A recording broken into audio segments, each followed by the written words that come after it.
So let's see. Am I live? I think I am.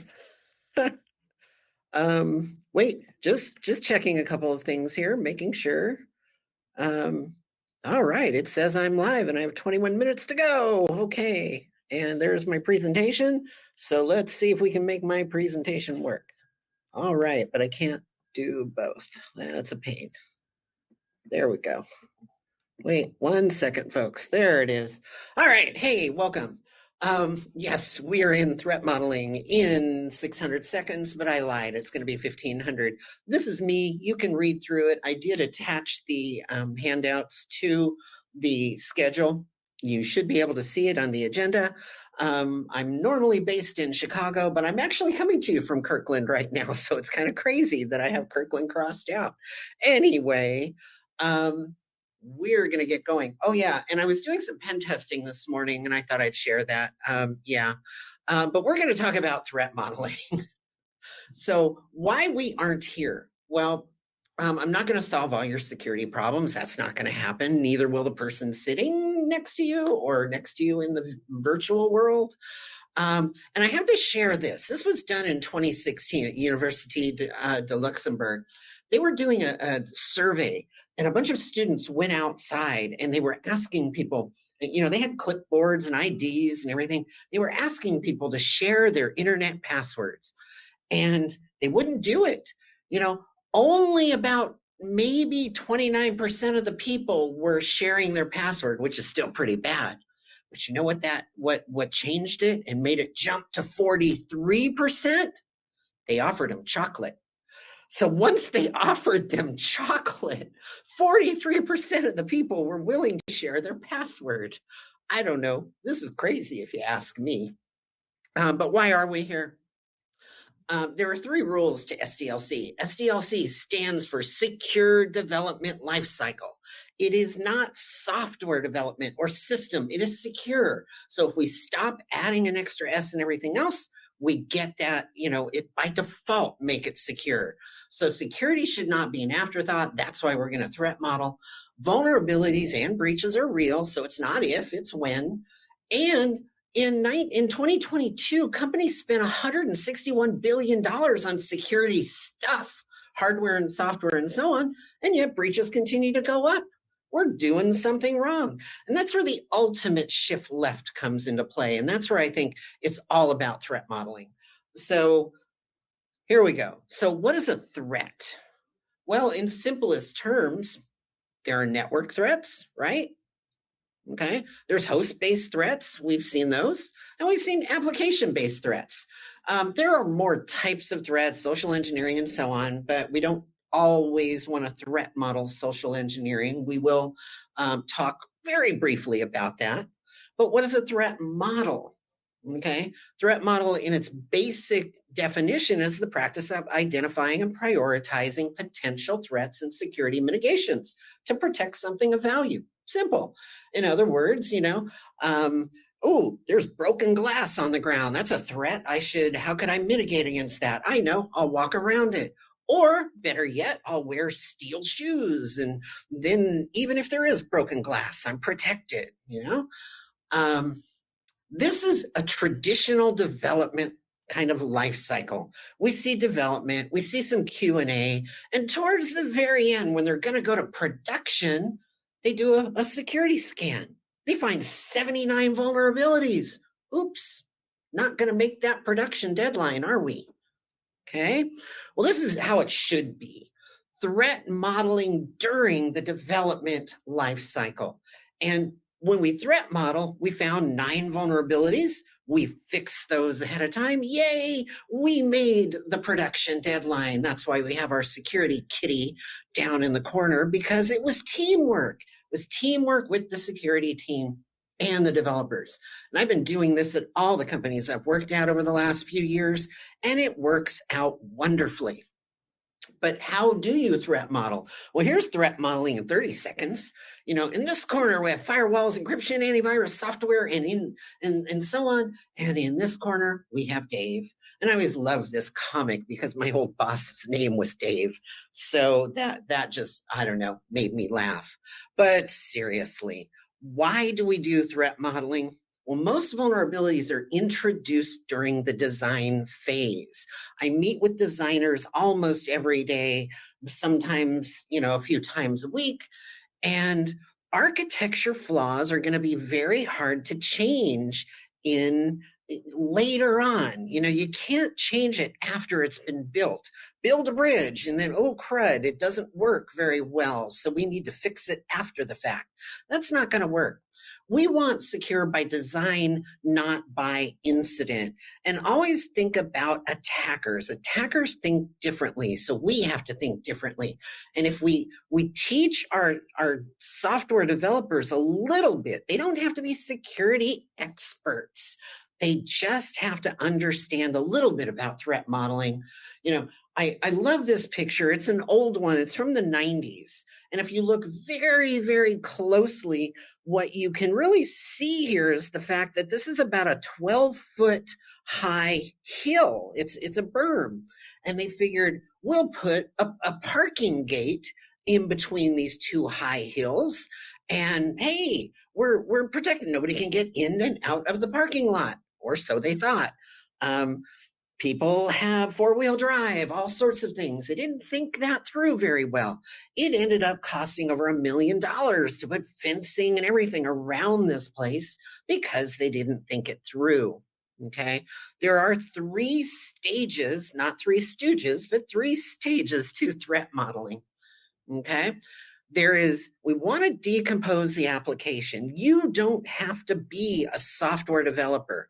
What you have to do is understand, have the software developers work with you and say, here's the section that does this part of it, i.e., maybe it does authentication.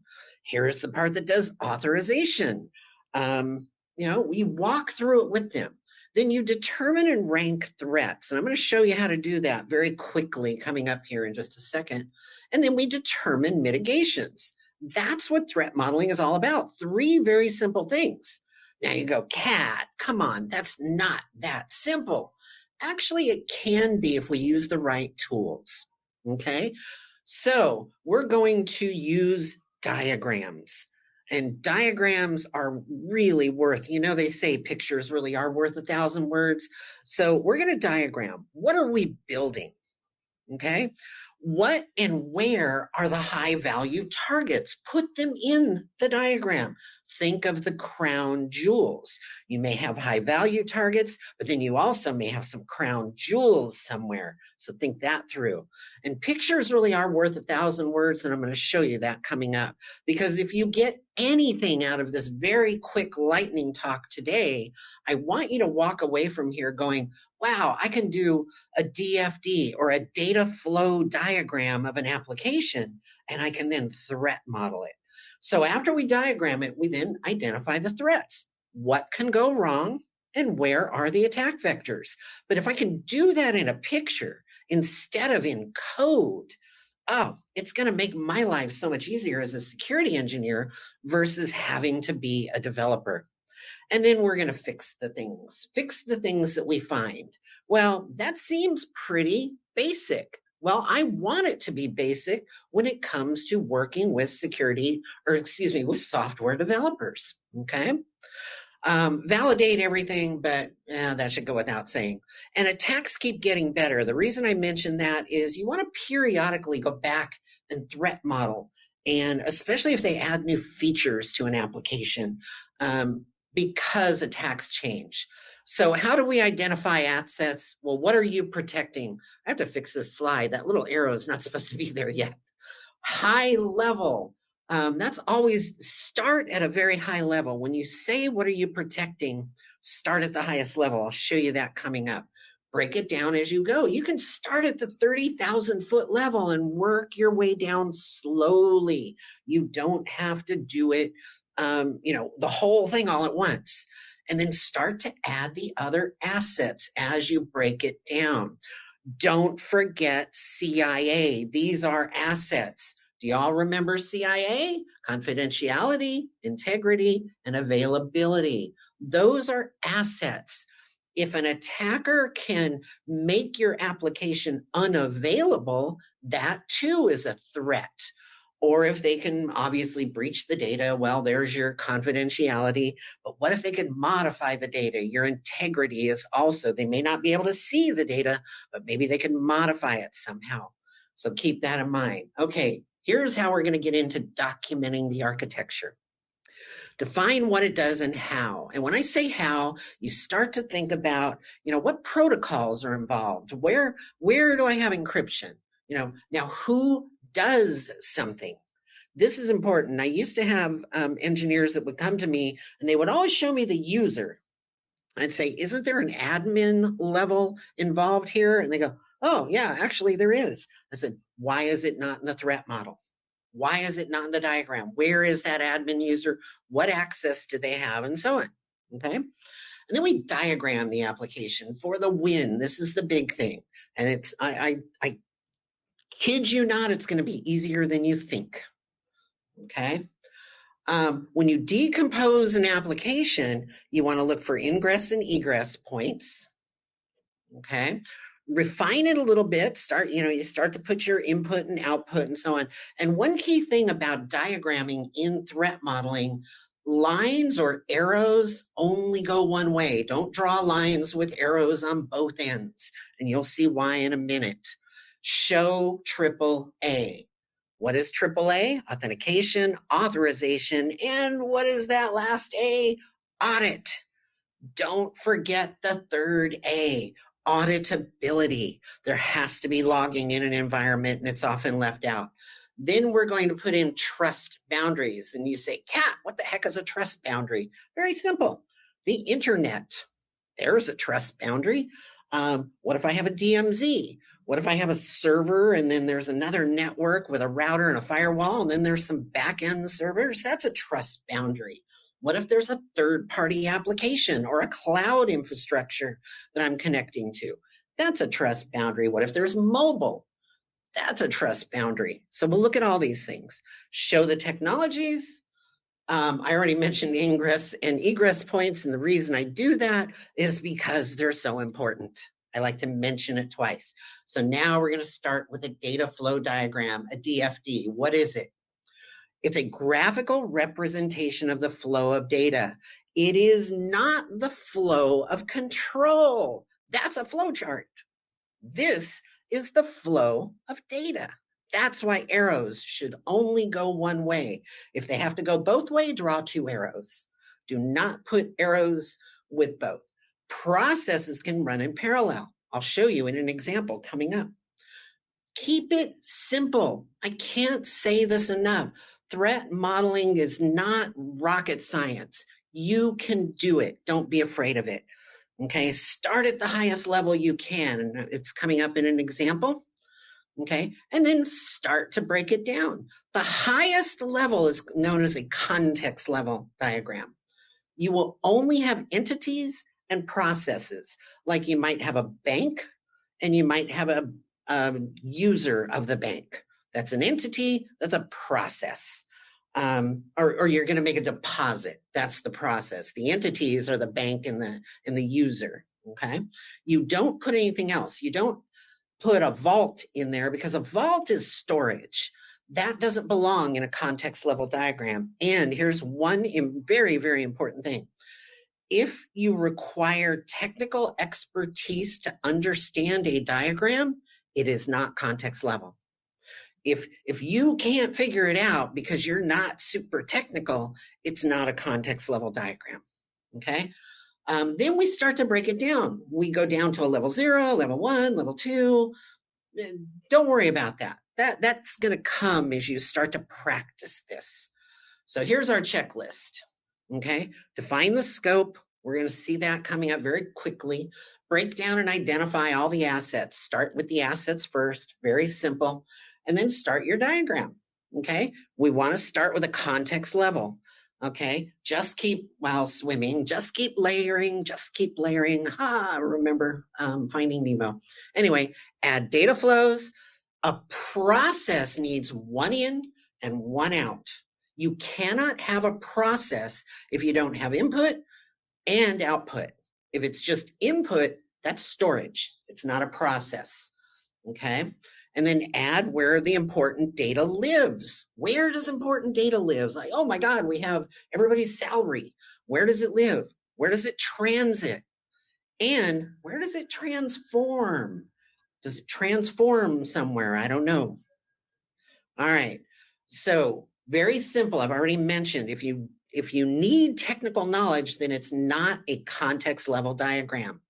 Okay. So let's just look at the symbols we're going to use, and then we're going to go right into the examples. We have a box. That's an entity. It's people, other systems, whatever. A process is a circle. An arrow, a line with an arrow on it, that's a data flow. And then a data store is a couple of parallel lines. Trust boundaries are just dash lines.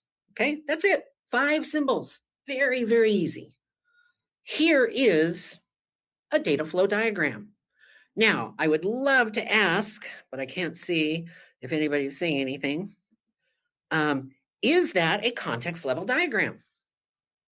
Well, because we're short on time, normally I would love to ask people and see who knows, who doesn't, and so on. But this is not a context level diagram. Why? Because it's way too complex. If you start to look at this, it shows salt is valid. What the heck does that mean? Query for username with a salted password. I don't know what that is. We return a salt. There's storage over here. This is way too complex for me to think. Is it a data? A context level diagram? It is not. I'll show you a context level diagram after we're going to finish the checklist here. So start with the context, label all your assets. You also want to, when you add the flows, number them. You want to number, how each one, login is going to occur and so on. And you'll get it when I show you the very simple ones coming up here. Don't forget your protocols, add your trust boundaries and network, label the types of data and flow, and people and types, okay? And then label authentication and label each authorization. Add the order, put a number on those arrows, identify your crown jewels. Data classification is important, transit and rest. So here is a context level diagram. See how simple it is? We have a process. It says Uber information system. There's my circle. I have 3 entities. I have an Uber customer, an Uber driver, and a bank. I bet a lot of you forgot the bank when you were thinking about Uber. Probably thought of the customer and the driver. Now, I didn't number my data flows. I should have. But I did put some details. I put down on that data flow where the Uber customer, they do a login, they pick up the location. This is in the context of requesting a ride, okay? We give a destination, we might have a car type request, and there's going to be payment info. This does not require a degree to understand. That's how I know this is a context level diagram. If I were to break that down even more, this is the next level. And because this is a short talk, I can't go into all of this, but the handouts are available. I'll post them in Slack as well. But you can see, here's a data flow diagram that's gone down just a little more. I broke out that Uber process circle into all these individual pieces. And again, I should have numbered them. I didn't, because there is an order to how everything goes. But you start to get the idea. Now, could I threat model this? Where are the attack vectors? Log into the account. There's probably an attack vector there. There's probably an attack vector where people always forget, I'm on a mobile phone. I could have an evil cell tower. That could be one, and that's often missed in a lot of these threat models of anything involving mobile, okay? So enter the threats. So here's an example of the types of threats. spoofing, tampering, repudiation, information disclosure, denial of service, and elevation of privilege, or what we also call stride. Stride, very simple. Spoofing means I can access using a false identity. Tampering means I can modify the data.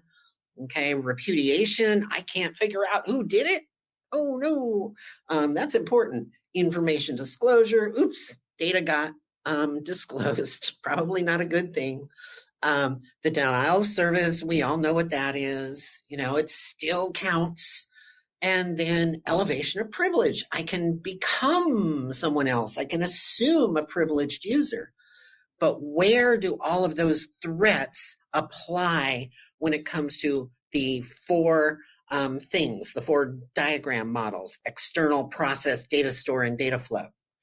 Okay, a trust boundary doesn't have a threat. Well, we can see that spoofing happens on the external processes or the external identities or the process. Well, let's look at an example. There's this just broken down a little bit more. These are other, I'm running out of time. These are other methods of doing threat modeling. I don't like them. They're not as fun. I give them to you just to look them up, but there's Dread. There's also Pasta. Stick with Stride. Stride is really the easiest way to do it. But you can also use the MITRE attack matrix. Go and look at the various, the web pages up there. Go and look at things like privilege escalation. This is the attack side. Could I use that and do part of my threat modeling using this, saying, aha, I bet I could be attacked in this way. Then use the defend to maybe mitigate some of those problems. And in the interest of, by the way, my talk is next after this, so I'm going to go about 2 minutes over. Threat model this. You know, this was a woman's leather RFID blocking small wallet. A woman pulled out her credit card. I was standing at the airport over her, and she starts to type in her her credit card number into her phone. I snapped a picture. I then went and sat down and talked to her, but the problem is you cannot threat model stupidity or ignorance. People have to be aware of themselves. You can threat model anything. So remember, you want to define the threats clearly. Go over it a few times with your team. Describe what kind of an attack you have. What is the context? In the case of that RFID blocking wallet, she never should have taken her credit card out in the middle of a big crowded airport with people standing around her. That was silly. And describe the impact. Here is another DFD. Where is the threat? Well, I'm going to show you. It's the web application. And we use Stride. We said, well, it's vulnerable to spoofing. It may be vulnerable to tampering. It may be vulnerable to repudiation. So I would work with my developers and say, how do we mitigate each one of these? Under repudiation, they're going to tell me we have all kinds of logging, so we're good to go. Okay, so here are your key takeaways. In threat modeling, keep it simple, identify your assets. You want to create a detailed data flow diagram, okay? Trust boundaries are critical. Where does the data cross? All right, and are threats enumerated? Go through it a few times. Sit down with your team. I've done threat models sitting in bars with friends and developers, and we've come away with napkins and all kinds of stuff written on it going, whoa, we got this all figured out. Use Stride, okay? And MITRE. MITRE really helps. You use those two together, you're going to do a great threat model. When is it done? Threat modeling is never done because people change applications, they update them and so on. So you got to be careful. So it's this thing called continuous threat modeling. Not gonna go into that. Can't do it in this short talk. And then your final takeaway is keep it secure by design, not by incident. Threat actors have all the time in the world. You don't. Diagramming, you can't go wrong. More diagramming, more diagramming, more diagramming. Trust boundaries are critical. Explore, defend, and attack. You'll learn quite a bit. And finally, threat modeling can model anything, not just software. Next time you're in an airport, walk through a TSA and look around. Threat model it. Think about what could you attack? What could you get away with? Like I said, the slides are going to be made available, so you'll have all of these links. I'll share them with you. These are all valid. Thank you very much. There's my contact info. I have 1 minute to spare. Yeah, I think I kind of made it. I don't know who's here, how many people here are here. Oh, I see a conversation going. Anyway, yeah, there you go. We have a minute and I have to go do another talk. So